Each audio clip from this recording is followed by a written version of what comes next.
오늘 우리가 읽은 본문은 예수님께서 행하신 기적을 기록하고 있습니다. 바로 오병이어로 5천 명 이상의 사람을 먹인 사건이었습니다. 아마 여기 모여 계신 성도님들은 교회 학교 시절을 성실하게 다니셨다면 최소 한 번쯤은 들어보셨으리라 생각이 듭니다. 오병이어의 기적은 사복음서, 마태, 마가, 누가, 요한복음에 모두 등장합니다. 성령으로 감동받은 저자들 모두가 예수님이 행하신 이 이적을 동일하게 기록한 걸 보니 매우 의미가 있고 중요했던 것 같습니다. 줄거리를 간단하게 요약을 하자면, 세례 요한의 죽음을 듣게 된 예수님께서는 제자들과 함께 배를 타고 외진 곳으로 이동하셨습니다. 그러나 그곳에는 이미 예수님을 만나러 온 무리가 기다리고 있었습니다. 예수님은 이들을 보고 불쌍히 여기셔서 그들 중에 병든 자들을 고쳐 주십니다. 예수님이 열심히 사역을 하고 계실 때 제자들이 예수님께 와서 말을 건넵니다. 이제 그만 무리들을 해산시키자고 얘기를 하죠. 왜냐하면 시간이 이미 늦었고 사람들도 식사를 해야 되기 때문에 그만 무리들을 보내달라고 얘기를 합니다. 그러나 예수님은 제자들에게 오병이어, 너희가 가지고 있는 것을 가져오라고 하고 오병이어 빵 5개와 물고기 2개를 가지고 기적을 행하십니다. 오병이어를 축복하신 후에 제자들로 하여금 무리들에게 나눠주라고 말씀하셨습니다. 그리고 그곳에는 5천 명이 훨씬 더 넘는 사람들이 있었는데 그들은 모두 배불리 먹게 되었고, 성경은 남은 음식이 12바구니를 채울 만큼 남았었다라고 기록을 합니다. 세상 사람들과 이성적 사고를 중요시하는 자유주의 신학자들은 이 이적을 실제로 일어났던 일이 아니라 과장된 이야기 혹은 비유로 설명을 합니다. 왜냐하면 떡 5개와 물고기 2개로 5천 명이 넘는 사람들을 전부 다 배불리 먹이는 것은 아무리 생각해봐도 불가능한 일이기 때문입니다. 그러나 복음서의 저자들은 이 사건이 실제로 일어난 사실임을 우리에게 증언하고 있고, 성령 하나님께서도 이 사실을 우리가 믿을 수 있도록 우리 마음 가운데 확신을 주십니다. 더 나아가 이 사건은 단순히 역사적인 기록이 아니고 2000년이 지난 오늘 우리에게도 하나님은 이 본문을 통해 말씀하고 계십니다. 우리가 잘 알고 있는 이 말씀이지만 이 말씀을 통해 오늘 3가지 사실을 한번 확인해 보려고 합니다. 예수님은 어떠한 분이신지, 그리고 예수님은 우리에게 무엇을 요구하고 계시는지 함께 생각하며 반응할 수 있는 귀한 시간 되기를 소망합니다. 첫 번째 사실입니다. 예수님은 무리를 불쌍히 여기시는 분이십니다. 예수님은 제자들을 데리고 빈들로 나아갔습니다. 그때 이 사실을 알게 된 사람들이 그들의 마을을 떠나 예수님을 따라갑니다. 예수님을 만나러 먼저 앞서 갑니다. 성경은 이 사람들이 예수님을 만나려고 했던 의도를 정확히 언급하고 있지는 않습니다. 병 고침을 받고 싶은 사람도 있을 수 있고, 어려움을 겪고 있던 사람들이 해결책을 찾고 싶어서 자문을 구하고 싶은 사람들도 있었을 것 같습니다. 또 예수님의 이적을, 놀라운 이적을 경험해보고 싶어서, 또 보고 싶어서, 구경하고 싶어서 모여든 사람들도 있었을 것 같습니다. 꽤 먼 거리를 걸어서 예수님을 만나러 온 무리를 예수님께서는 보시고 그들을 불쌍히 여기셨습니다. 함께 오늘 본문 14절을 보고 확인하겠습니다. 제가 읽겠습니다. 예수께서 나오사 큰 무리를 보시고 불쌍히 여기사 그 중에 있는 병자를 고쳐 주시느니라. 한국인들은 우리 몸속에 있는 내장을, 장기를 언급하면서 우리의 감정을 혹은 우리의 느낌을 표현하기도 합니다. 예를 하나 들자면 애간장이 녹다라는 표현을 우리가 사용을 하는데요. 무슨 뜻이죠? 근심하고 걱정하며 초조한다라는 의미를 갖고 있는 표현이죠. 이와 비슷하게 예수님이 무리를 불쌍히 여기셨다라는 표현에는 몸 깊은 곳에서 창자가 움직였다라는 의미를 담고 있습니다. 이 표현은 신약 성경에 많이 나타나는데요. 예수님께서 나인성이라는 곳을 방문하셨을 때 과부가 자기의 유일한 자녀를, 아들을 잃은 그런 모습을 목격하게 되십니다. 그때 예수님은 그 여인을 불쌍히 여기셨다라고 언급합니다. 또 선한 사마리아인이 죽어가던 길가에 버려진 그 유대인을 향해서 그를 향해 불쌍히 여겼다, 성경 기록하고 있습니다. 또 우리가 잘 알고 있는 비유이죠. 멀리서 돌아오고 있는 그 탕자를 아버지께서 보시고 불쌍히 여기고 그 아들에게 뛰어 달려갑니다. 아버지는 긍휼과 사랑의 마음을 갖고 그 아들을 맞이했죠. 정리를 하자면 예수님은 자신에게 나아오는 그 무리를 향해 불쌍한 마음을 불쌍히 여기셨음을 성경이 얘기하고 있습니다. 깊은 곳에서 내장이 꼬이는 것처럼 그들을 향한 긍휼한 마음을 가지셨음을 성경을 얘기해 주고 있습니다. 사랑하는 성도 여러분, 하나님이신 예수님께서 무리를 불쌍히 여기셨던 것처럼 이 자리에 모여 있는 우리도 긍휼히 여기고 계심을 믿습니다. 주님께서 연약한 우리를 불쌍히 여기셨기 때문에 우리가 죄 사함을 받고 구원받았습니다. 그 긍휼하심 때문에 우리는 이 세상을 살아가는 동안 소망을 갖고 예수님과 함께 동행할 수 있는 것이죠. 자, 그러면 무리를 불쌍히 여기신 예수님은 그럼 무엇을 하셨을까요? 14절 끝 부분을 보시면 무리 중에 병자들을 고치셨다라고 합니다. 마가복음은 예수님께서 무리를 가르치셨다라고 하고 누가복음은 가르치시고 고치셨다라고 기록합니다. 예수님은 자신에게 모여든 백성들을 고쳐주셨고 또 하나님의 말씀을 가르치셨다, 성경은 얘기를 해주고 있습니다. 예수님은 무리를 불쌍히 여기셔서 그들을 대상으로 열심히 사역을 했습니다. 어느 정도 시간이 흐르자 주변에 있던 제자들이 예수님께 나와 말을 겁니다. 예수님, 여기는 빈들이고 날은 저물어 가고 있습니다. 어서 무리를 해산시키고 그들을 주변 마을로 보내서 그들이 먹을 것을 구하게끔 하시죠 라고 얘기를 합니다. 여기서 우리는 두 번째 사실을 확인할 수 있습니다. 두 번째 사실은 무엇이냐면 예수님은 제자들로 하여금 무리를 먹이라고 요구하셨습니다. 함께 15절과 16절을 보고 확인하겠습니다. 제가 15절을 읽을 테니 함께 16절을 읽도록 하겠습니다. 저녁이 되매 제자들이 나와 이르되 이곳은 빈들이요 때도 이미 저물었으니 무리를 보내어 마을에 들어가 먹을 것을 사 먹게 하소서. 예수께서 이르시되 갈 것 없다. 너희가 먹을 것을 주라. 제자들은 시간이 늦었으니 무리를 해산시키고 마을에서 먹을 것을 사 먹게 하십시오 라고 제안했습니다. 현실적이고 아마도 최선의 제안이었을 것 같습니다. 그러나 이때 예수님께서는 제자들에게 어떻게 보면 황당한 말씀을 하십니다. 너희가 먹을 것을 줘라. 예수님은 왜 이렇게 말씀하셨을까요? 본인이 아주 중요한 사역을 하고 있기 때문에, 너무 바쁘기 때문에 너희가 좀 알아서 해봐봐, 이런 무관심하고 약간 짜증이 섞여 있는 그런 지금 표현을 하고 계시는 걸까요?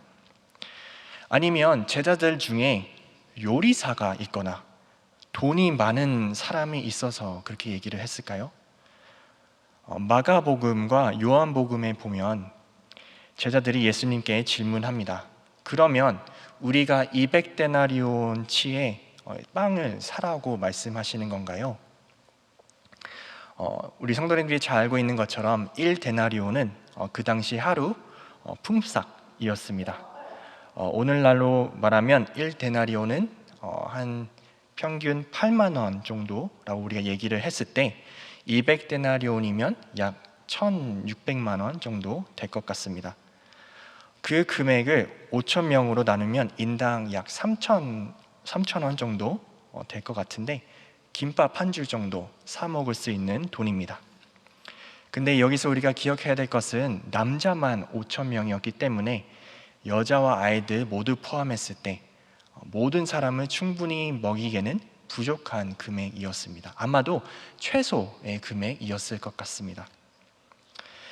200일치의 품삯을 들고 있는 제자들이 과연 있었을까요? 만약 있었다고 하더라도 주변 마을에서 5천 명 이상의 사람들을 먹일 수 있을 만큼 그 음식이 과연 있었을까 생각해 봤을 때 가능성은 적었을 것 같습니다. 여러분이 만약 이 제자들이었다면 어떤 마음이 들었을 것 같나요? 제가 만약 그 얘기를 들었던 제자였다면 예수님의 어떻게 보면 이 엉뚱한 요구에 상당히 당황하고 혼란스러웠을 것 같습니다. 왜냐하면 이 요구는 수행 불가능했기 때문이었습니다. 사랑하는 성도 여러분, 우리의 삶을 잠시 돌아보기를 원합니다. 하나님께서 이렇게 이해하기 어려운 요구를 우리에게 하셨을 때가 있었나요? 저는 이 말씀을 묵상하면서 개인적으로 겪었던 경험이 생각이 났습니다.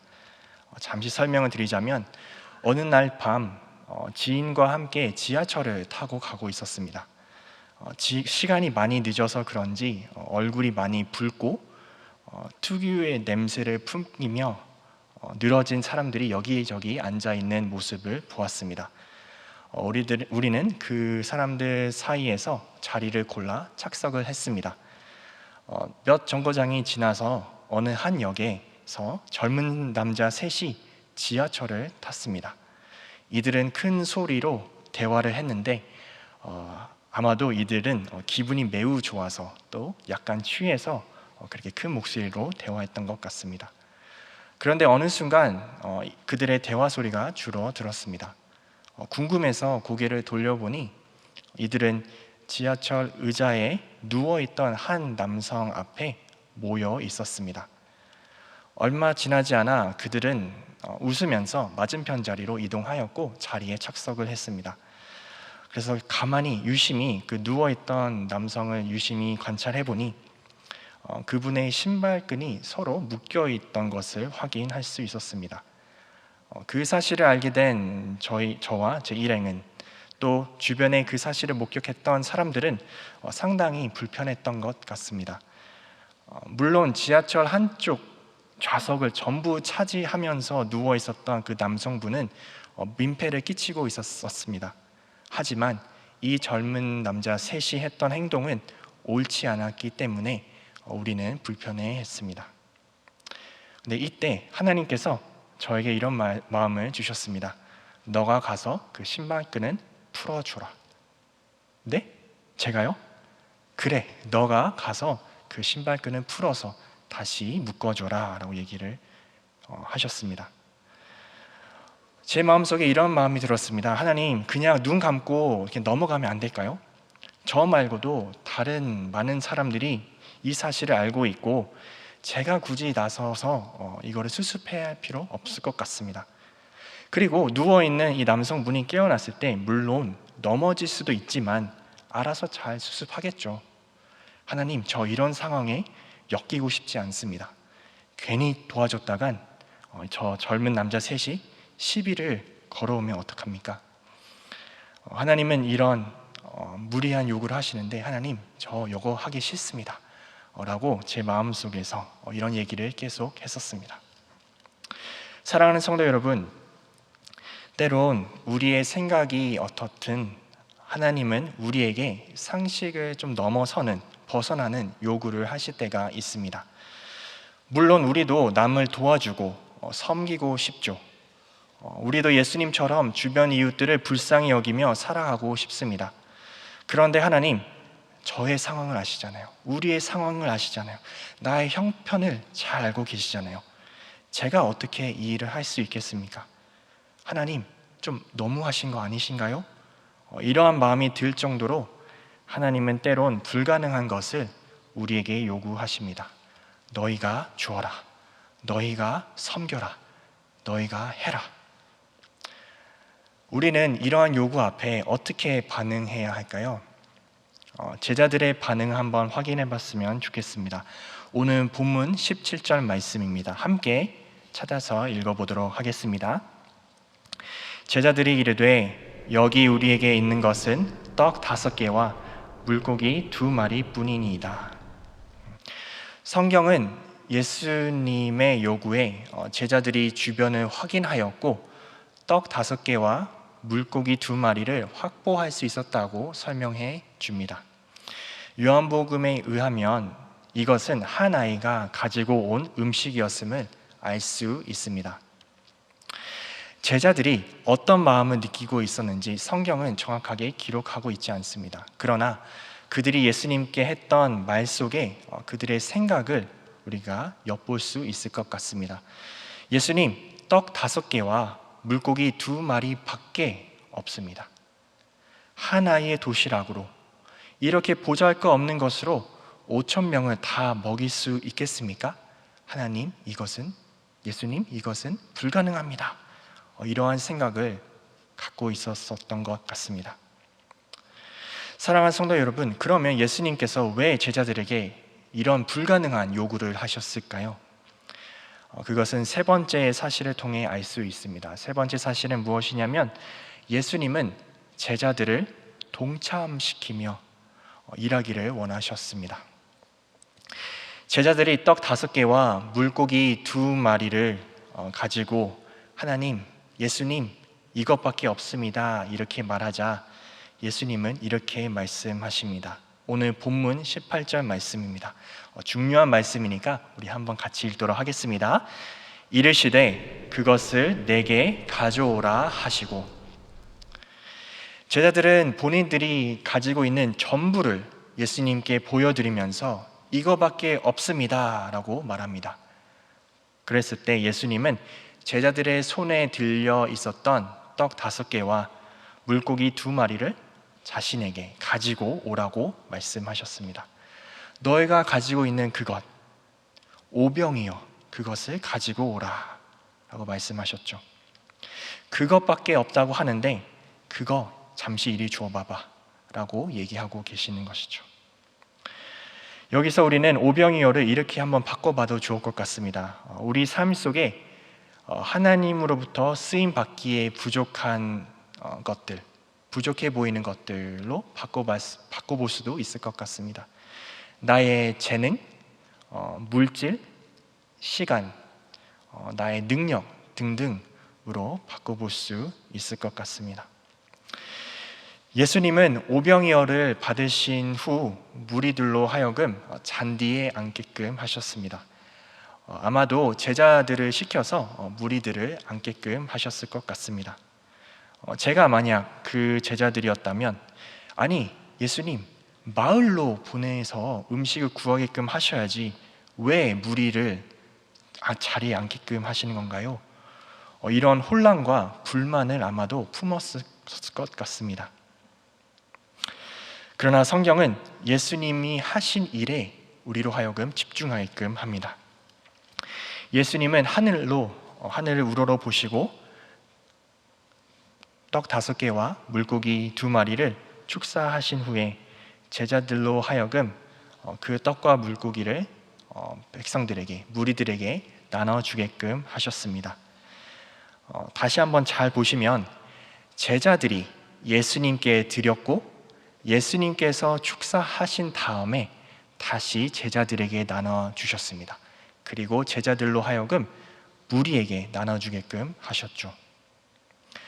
우리가 잘 알고 있는 것처럼 이 뒤에 어떤 일이 일어났을까요? 20절과 21절의 내용을 보시면 거기에 모인 모두가 다 배불리 먹고 남은 조각으로 12바구니를 채웠다고 합니다. 떡 5개와 물고기 2마리로 여자와 어린아이를 세지 않고 남자 5,000명만 되는 그런 큰 무리를 예수님께서 먹이셨다는 것이죠. 제자들이 주님의 말씀에 순종하고 보잘것없는 오병이어를 예수님께 드렸을 때 예수님께서는 그것을 받으셨고 다시 제자들을 통해 놀라운 기적을 행하셨습니다. 여기서 우리가 주목해야 할 것은 기적을 행하시는 분은 하나님, 예수님이시다라는 사실입니다. 제자들이 가지고 있었던 오병이어는 당연히 5,000명을 먹일 수 없었습니다. 누구나 다 아는 사실입니다. 그리고 하나님이시면 혼자서도 5,000명을 먹이실 수도 있습니다. 광야 생활을 하던 이스라엘 백성들에게 만나와 메추라기를 내리셨던 것처럼 엘리야에게 까마귀를 보내서 음식을 제공하셨던 것처럼 예수님은 혼자서도 모여있는 무리들에게 음식을 제공하실 수도 있었습니다. 그러나 예수님께서는 굳이 제자들을 통하여서 일하셨습니다. 이것은 바로 하나님의 일을 행하실 때 제자들을 동참시키고 그들이 쓰임 받을 수 있도록 부르시는 원리가 담겨져 있습니다. 보잘것없는 것을 주님께 드렸을 때 하나님은 그것을 받으셨고 그것을 사용하셨고 제자들을 일꾼 삼아 하나님의 일에 동참할 수 있도록 제자들을 사용하셨습니다. 앞서 제가 얘기했던 그 지하철 사건 어떻게 마무리가 되었을까요? 제 마음 가운데 계속 하나님께서는 너가 풀어주고 너가 다시 묶어주라 라고 얘기를 했을 때 저는 과연 그 부르심에 응답하고 순종했을까요? 네, 저는 벌벌벌 떨면서 자리에서 일어나 그 사람 앞에 무릎 꿇고 앉아 풀어주고 다시 묶어졌습니다. 떨리면서 했습니다. 그런데 그때 그 남자 3명 중에 한 사람이 제 뒤로 와서 이렇게 시비를 거는 것을 느낄 수 있었습니다. 저는 보지는 않았지만 그렇게 느꼈습니다. 근데 바로 그때 제 주변에 사람들이 우르르 몰려와서 저를 지켜줬습니다. 사랑하는 성도 여러분, 이제 말씀 한번 정리해 보려고 합니다. 하나님은 주의 백성을 불쌍히 여기시고 긍휼히 여기십니다. 그리고 때론 주님의 일꾼들에게, 제자들에게 불가능해 보이는 요구를 하실 때가 있습니다. 우리는 그럴 때 여러 복잡한 생각이 들 수도 있지만 우리가 그 요구에 순종하며 응할 때 하나님의 역사하심을 경험할 수 있습니다. 이 기적을 가능케 했던 연결고리, 메커니즘은 사실 하나님이십니다. 이번 한 해 우리가 붙잡고 나아가야 할 표 아시죠? 우리가 마디로서의 역할을 감당하며 나아가기를 우리가 다짐했습니다. 우리가 그러한 마디 역할을 하며 주님의 일꾼으로 살아가기를 원하며 이번 한 해를 살아갈 때 아무리 하나님께서 우리에게 엉뚱한 또 불가능해 보이는 요구를 하실 때가 있을 수 있지만 교회의 머리 대신 예수님을 바라보고 신실하신 하나님을 바라보고 이 마디의 역할을 잘 감당할 수 있기를 소망합니다. 예수님께서는 본인이 하신 이 요구를 사실 본인도 실천하셨습니다. 십자가에서 달리셨고요. 그의 몸을 우리에게 내어주셨습니다. 그리고 우리가 그 예수님의 살과 피를 먹으며 하나님의 자녀로 살아가며 하나님과 동행하게끔 하셨습니다. 사랑하는 성도 여러분, 이 본문을 통해 우리는 어떠한 하나님을 찾을 수 있을까요? 긍휼의 하나님, 기적의 하나님, 우리를 들어 사용하시는 하나님, 우리가 말씀 앞에 반응할 수 있기를 소망합니다. 그런 하나님을 신뢰하며 그 하나님 앞에 반응하며 순종하며 나아갈 수 있는 우리 성도 여러분 모두 다 됐을 길을 간절히 소망합니다.